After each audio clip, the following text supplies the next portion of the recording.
Before I start, I want to thank all the Maoist Third Worldists that have helped me script this video. I couldn't have done this without your analysis. Okay, now down to the heart of the matter. What is First Worldism? And I've talked about it a lot, but I never went into really any detail about it until now. In the First World, it's anarchists that are really doing more today than so-called Marxists.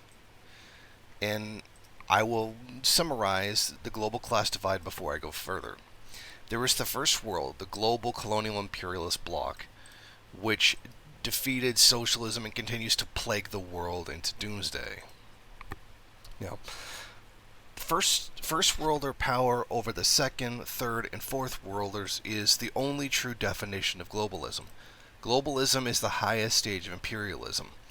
Now, I am not suggesting any kind of new world order bullshit from Alex Jones or anything like that. Just I think that the word globalism is a better describer of where things are than just simply imperialism. Alex Jones had an entire team with the task of hijacking leftist language to fit his rightist libertarian anarcho-capitalism, national anarchism, and sovereign citizens cult. Believe it or not, the actual original term for globalism was ours. Anyway, the First World is the global imperialist core. The First World resorts to reformist bribery via social democracy. We've seen this a million times, how you can just make First World people stop complaining if you give them some kind of nice, safe, liberal reform. And this we've seen this repeated all through history, and is pretty much the basis for Western Europe and Canada in general. Now, in the United States,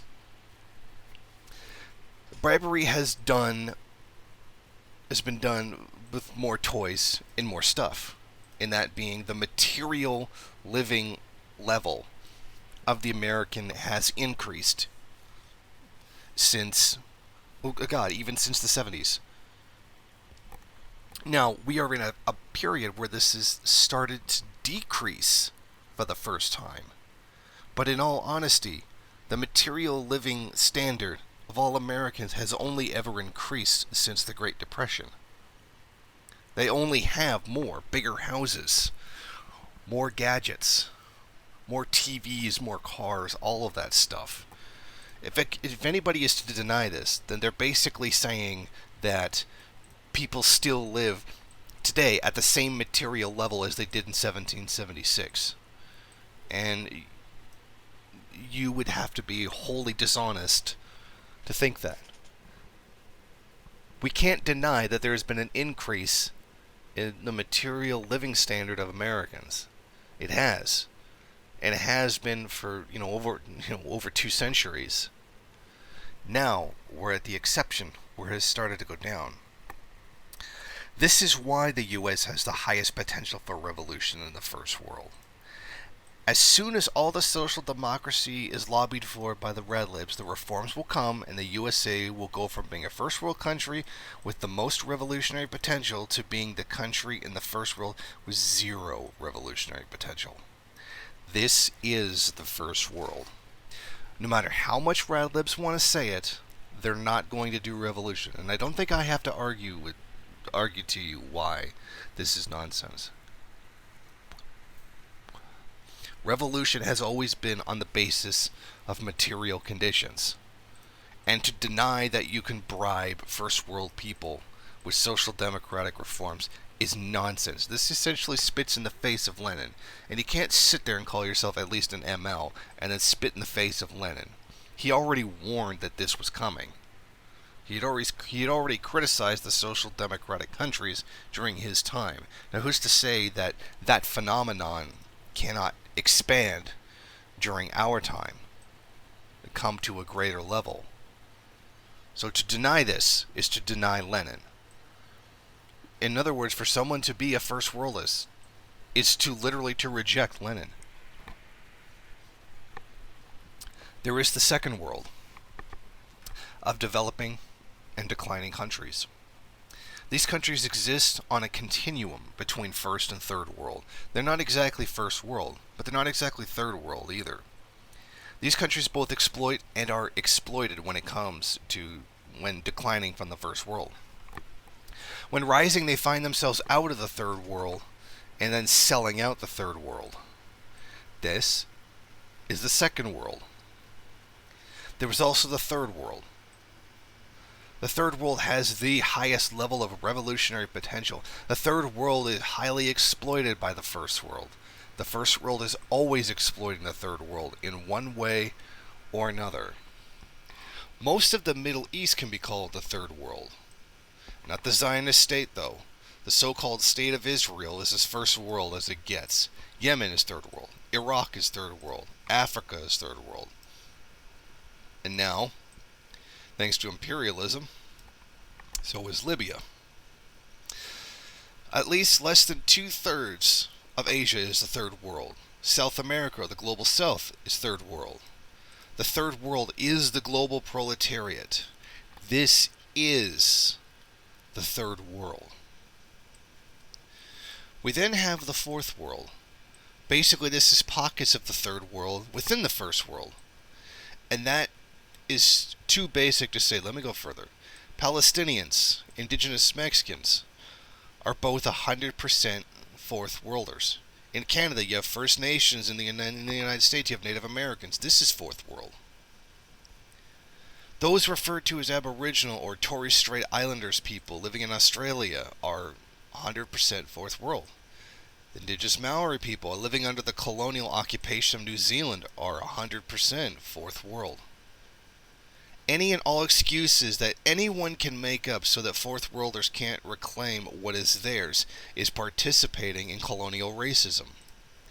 The fourth worlders are suffering from ethnic cleansing being carried out by the first world. Again, this is the fourth world. There are also those nomadic nations that were beyond the comprehension of Lenin and Stalin. These are the diaspora nations. I know this may sound strange, but Lenin and Stalin did not know everything, and Stalin's On the National Question was horribly incomplete, and was only really a great leap insofar as a Eurocentric view, because, that's where Stalin was. I believe Stalin was really only talking about Europe when he wrote it. But the material conditions of Europe are not the same as the rest of the world. There are also those nomadic nations that were beyond the comprehension of Lenin and Stalin. So I will now explain the global class divide. I will explain what First Worldism is. First Worldism is the assumption by First World people that the oppression in the Third World can be compared to those of the First World. Absolutely not. Key examples of rightist First Worldists include Donald Trump, Richard Spencer, Eric Stryker, Vosh, Xander Thal, Joe Biden. The neo-colonialist Colin Powell and Condoleezza Rice should be added to this too.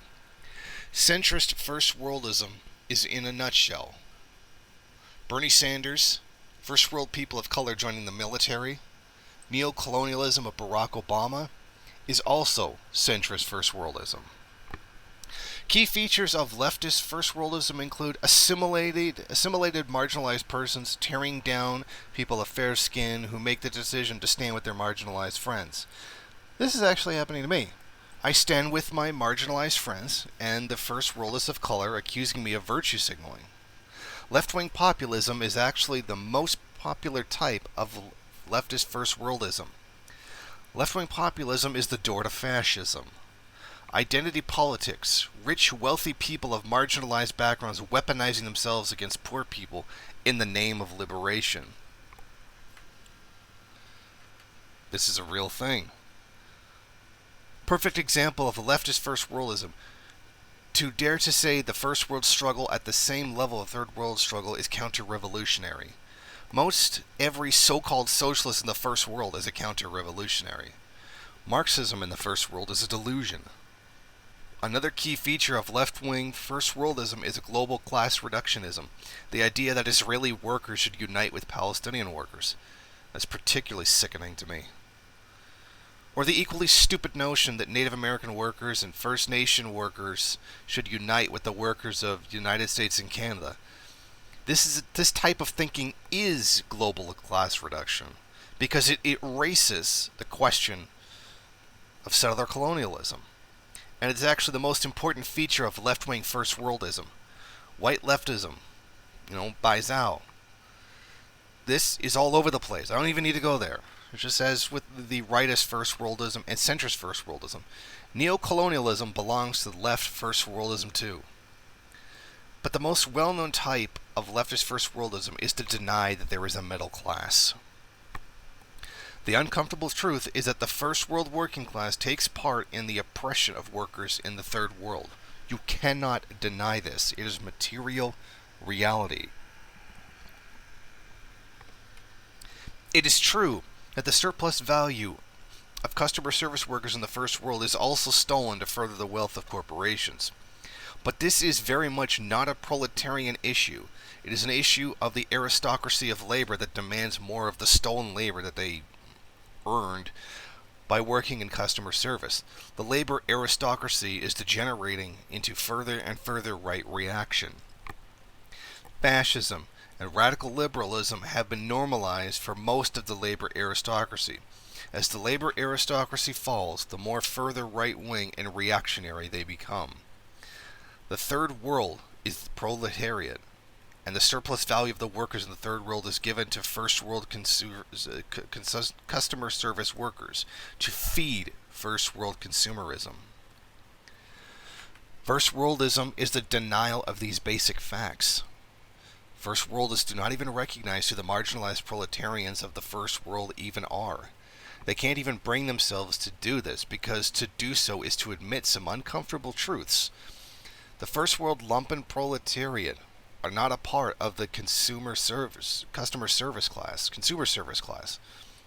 The first world lumpen proletariat are those who live in Jim Crow, Louisiana. They are homeless, dehumanized prisoners, and they are now a lumpenized working class. Campaigns for assimilation can only be called cultural genocide, and it is the denial of this that first worldism is first worldism when indigenous try to retake their land and they correctly offer us an opportunity to integrate into their civilization. But then first worlders say to fourth worlders, "You're a Fed." Yeah, this too is first worldism. First worldism is to deny reality, or more accurately, it is the blindness to reality. Being a first worlder does not make you a first worldist. But most every first worlder is a first worldist. First worldist, you need to think about something. Go to almost any supermarket. Most of all the clothing you made is made by people you are told not to care about. Before you ask where your stolen surplus value went, maybe you should talk to those who had the surplus value stolen to make all of your clothes. While you're screaming to yourselves about identity politics and class reductionism, someone went through a lot of trouble to make your nice clothing. Many self-identified communists in the United States believe that the answer to bringing revolution is to join forces with gangbangers simply because they have guns. You tell these same fake communists to join a lumpen proletariat street gang, and all of a sudden they expose themselves for how much they hate the idea of the homeless being at the forefront of any revolution. Even though this makes more sense than the Islamophobes working in Walmart claiming to be the vanguard. Anarchists in the United States actually do street fighting. This makes them more of a revolutionary than so-called communists in the first world. Sorry, but the anarchists are doing right what we are doing wrong. Left-wing first worldists would instantly claim that these anarchists are the same as gangbangers. Nothing could be further from the truth. As much as anyone may hate Antifa, Antifa itself is more of an act of resistance than anybody with a man bun calling people names and insulting them on Twitch. Or even someone sitting on YouTube and trying to bring news from a leftist perspective. Because this is a real world thing that they're doing. Even if you don't like it, it's still real, more real first world action. First worldism is global apathy. Apathy kills revolution. As a Maoist third worldist, it is my hope that we can fight global apathy with global empathy. Key signs of first worldism, they include not just whiteness and neo-colonialism, but stupid reactionary behaviors such as Gonzaloists who have deliberately misrepresented Gonzalo thought. Telling other Maoists they must uphold Gonzalo as the sixth head of the fourth sword. If you're an actual Peruvian Maoist cadre, this makes sense, but this makes no sense outside of Peru. Gonzalo did justice when he adopted MLM. But further codified MLM philosophy was done outside of Peru and RIM. The Sakaiists are 100% first worldist. They say read settlers. These same Sakaiists are the ones they claim everyone is inherently revolutionary except for the fair-skinned cis males, even though that's not what Sakai said. There is also now anti-Sakaiists. Most of them are online grifters. These same grifters that claim third worldism is based on settlers, even though third worldist theory overall rejects settlers. Left-wing first worldists are the very worst first worldists. Leftist first worldists praise the idea of revolution, yet sabotage first world cadres. Sometimes this is because cadres stand in solidarity with third worlders or fourth worlders. The joke is on the first world fake left. You say you want revolution all the time, and all you care about is sabotaging street cadres. Third worldists are accused by first worldists as preaching do-nothingism, which the truth is the opposite. Third worldists call for resistance in the first world, revolution in the third. Meanwhile, first worldists tend to go on Twitch and advocate for voting for the mainstream party that causes the problem. First worldism requires a mindset that dismisses reality in favor of fantasy, usually fetishizing past revolutionaries while ignoring the theoretical writing of first worlder communists that make a good analysis. When you project first worlder versus first worlder poor against first worlder rich as universal to the second, third, and fourth world and the nomadic refugees, then you are guilty of first worldism. Even if you are not a third worldist, you need to reject first worldism. First worldism is a clear sign of a mindset of 20, 30, 40, 50, 60, or even 70-year-old persons who show themselves to be overgrown children. All power to the third world. Thank you for watching. If you like this program, then please head over to my Patreon page and set up a monthly donation. It's your donations that keep this program running. Also, if you would like, please rate, comment, subscribe, and share in various social media.